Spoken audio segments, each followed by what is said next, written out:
اعوذ باللہ من الشیطان الرجیم بسم اللہ الرحمن الرحیم۔ آج میں یہاں آپ کو کچھ مختصر وظائف کے حوالے سے بات کروں گا کہ جن کے پڑھنے سے اللہ تعالی ہمیں پریشانیوں، مصیبتوں اور تکلیف سے بچاتا ہے، اور ان وظائف کو آپ لوگ بھی اپنی زندگی کا معمول بنا لیں گے تو انشاءاللہ اللہ کے فضل و کرم کی بارش ہوگی۔ پہلا وظیفہ ہے یا حیو یا قیوم برحمتک استغیث۔ اے ہمیشہ زندہ رہنے والے اور قائم رہنے والے، تیری رحمت کے ساتھ فریاد چاہتا ہوں۔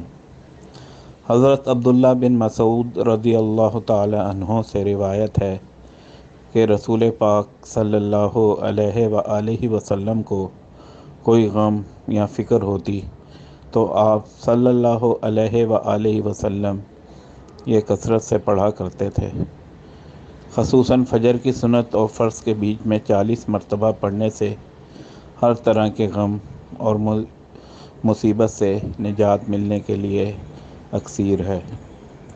دوسرا وظیفہ جو میں آپ کی خدمت میں پیش کر رہا ہوں، حسبی اللہ لا الہ الا ہوا علیہ توکلت وہو رب العرش العظیم۔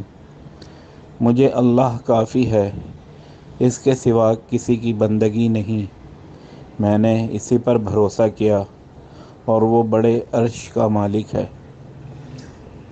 حضرت ابو درداء رضی اللہ تعالی عنہ کی روایت کے مطابق جو شخص ہمیشہ صبح اور شام 7 مرتبہ پڑھے گا تو دنیا و مافیہ کے تمام غموں سے اللہ تعالی نجات بخشے گا۔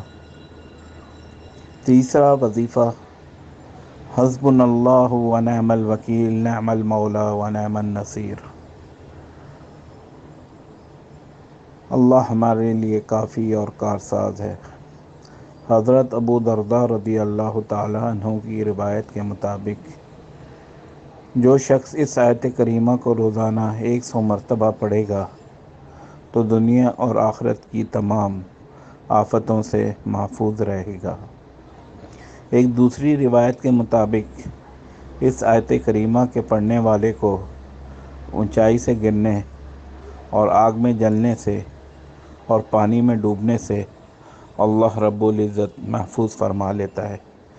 تو ہمیں کوشش کرنی چاہیے کہ ہم اپنی زندگی میں یہ تمام جو وظائف ہیں ان کو اپنی زندگی میں شامل کریں تاکہ اللہ پاک کی رحمتیں بھی ہم پر رہیں اور ہم تمام مصیبتوں اور آفتوں سے بچے رہیں۔ اللہ پاک آپ کا اور ہمارا حامی و ناصر رہے، آمین۔